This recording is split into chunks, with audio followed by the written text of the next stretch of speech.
in life is to be known for loving Christ, to build His church, to love His bride, and make His name known far and wide. For this cause I live, for this cause I die. Hello, good evening everyone. Welcome sa atin pong program, today's Spiritual Insight. Another 10 minutes ng atin pong pag-aaral ng salita ng Panginoon. Welcome po sa bagong linggo and kamusta po kayong lahat? Naway nasa mabuting kalagayan po kayo ngayon. And sa mga nagme-message sa atin, patuloy po tayong nananalangin sa inyo. May mga karamdaman, no? At tayo po'y lubos na natutuwa na ang Panginoon po ay sumasagot sa ating mga dalangin. At bago po tayo magsimula ng ating pag-aaral, tayo po ay buwabati sa ating mga individuals na patuloy na nakikinig. Renz K. Habaradas, padayon gid ko pray no sa imo, and keep safe always. And also Tata Alec, good evening. Noel Lagdamin Jr. and your family, Archel Blancada and to your family, God bless you. Rhea Joy Flora, good evening. And Sare Galiero, thank you for watching. Melissa Aspirin, good evening. Ma'am Figueroa, baby darling Sadjo Figueroa, and Vilma Pastorong Gavilla, good evening. And of course, Salve Mapisa, good evening. Kaibigan Gilbert Jalime, I'm praying for you.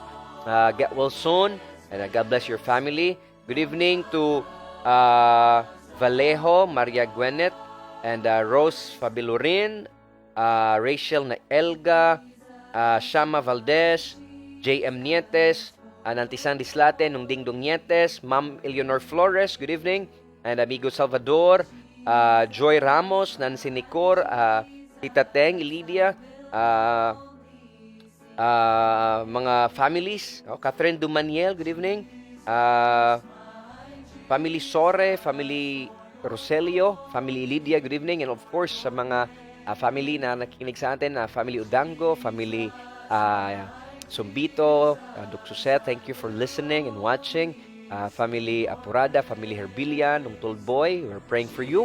And of course, Family Apurada, Family Makiling, good evening po sa inyong lahat, no? At yung ibang hindi natin ma-mention, we'll try to mention you next time and greet you sa sunod natin na pag-live, no, ng ating program. And tonight, we will start another series. And it is about how will you face or how will you deal when someone hates you, when someone hindi maganda ang ipinapakita sa iyo. Isa po ito sa mahirap na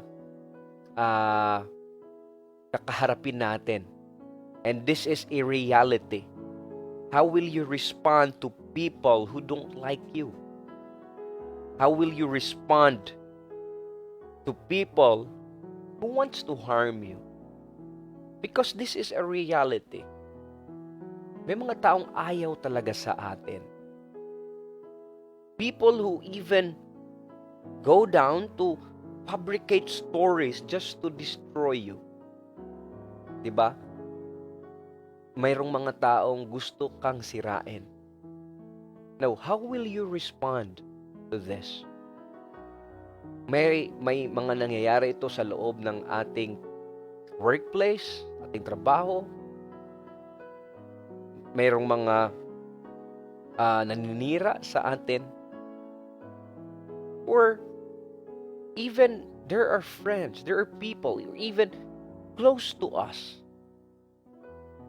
na akala natin ay okay. At tayo naman na gumagawa ng mabuti, we're expecting something in return. At hindi po yung ini-expect natin yung ating nararanasan, yung na-experience natin. But this is a story of David kung saan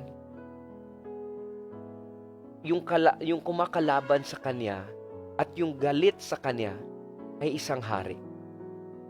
Now we will talk about how David responded. And it is a very beautiful respond na kung saan tayo ay matututo na pwede palang gumawa ng mabuti kahit tayo ay gawa ng masama. It is biblical. It is very possible. In verse 1 ng 1 Samuel 24, sabi dito, after Saul returned from fighting the Philistines, he was told that David had gone into the wilderness of Engedi. So Saul chose 3,000 elite troops from all Israel and went to search for David and his men near the rocks of the wild goats. At the place where the road passes some sheepfolds, Saul went into a cave to relieve himself. But as it happened, David and his men were hiding farther back in that very cave. Now's your opportunity, sabi po ng tauhan ni David. Whisper to him, today the Lord is telling you, I will certainly put your enemy into your power to do with as you wish. So David crept forward and cut off a piece of the hem of Saul's robe. But then David's conscience began bothering him because he had cut Saul's robe. The Lord knows I shouldn't have done that to my Lord, the king. He said to his men, the Lord forbid that I should do this to my Lord, the king, and attack the Lord's anointed one. For the Lord himself has chosen him. So David restrained his men and did not let them kill Saul. May God bless the reading of his word. Again, how will you respond to people who wants to harm you? The question is, will you be godly in your responses? Will we be godly? Will you take the matter in your own hands, or will you take it to God and let Him do and solve the problems? Makikita natin sa kwentong ito that David run in chapter 21. David run from Saul. Ilang beses siyang tinangkang patayin ni Saul. Ano bang kasalanan ni David? No. Wala po siyang kasalanan.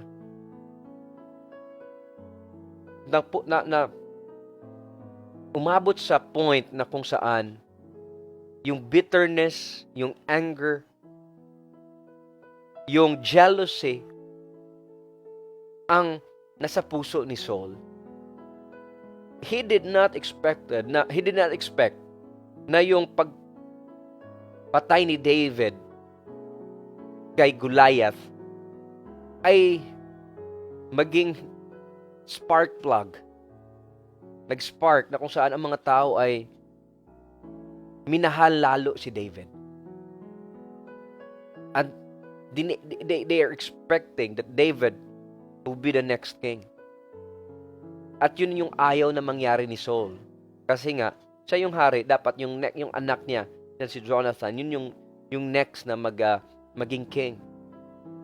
So, he tried to kill, to end the life of David. So David suffered so much in the hands of Saul. From becoming a national hero, instantly he became the enemy of the state. Specifically, enemy of King Saul. So, from stress-free life, kasi nga, he was just a shepherd boy, anong nangyari? Hinahanap siya ng mga, ano sabi dito? 3,000 elite troops from all Israel. Now, from an ordinary shepherd to the next chosen king of Israel. Now, how young David responded to a situation where he had to run for his dear life, yet, yung ginawa niya dito, 2 beses in chapter 24 and 26, was very remarkable. Na makikita natin ang totoong nasa puso niya. His heart, the true nature of his heart was revealed. Now, it is my prayer that we will also consider kung anong ginawa ni David. A man after God's own heart who chose to honor God in his responses. Ipagpapatuloy po natin ang pag-aaral na ito this week. And makikita natin na pwede nating gawan ng mabuti ang mga taong gumagawa ng masama sa atin. It will be very hard, but it's only by the grace of God na magagawa natin ito. Na hindi natin kailangang gawan ng masama ang gumagawa ng masama sa atin. What we have to do is to draw near to God and enjoy the presence of God in the midst of all the pain, the hurt we've experienced. See you tomorrow sa ating pag-aaral at makikita natin dito ang magandang kwento. How David responded sa hatred at sa planong pagpatay sa kanya ni King Saul. God bless everyone. Keep safe. Thank you so much. See you tomorrow at 6:50.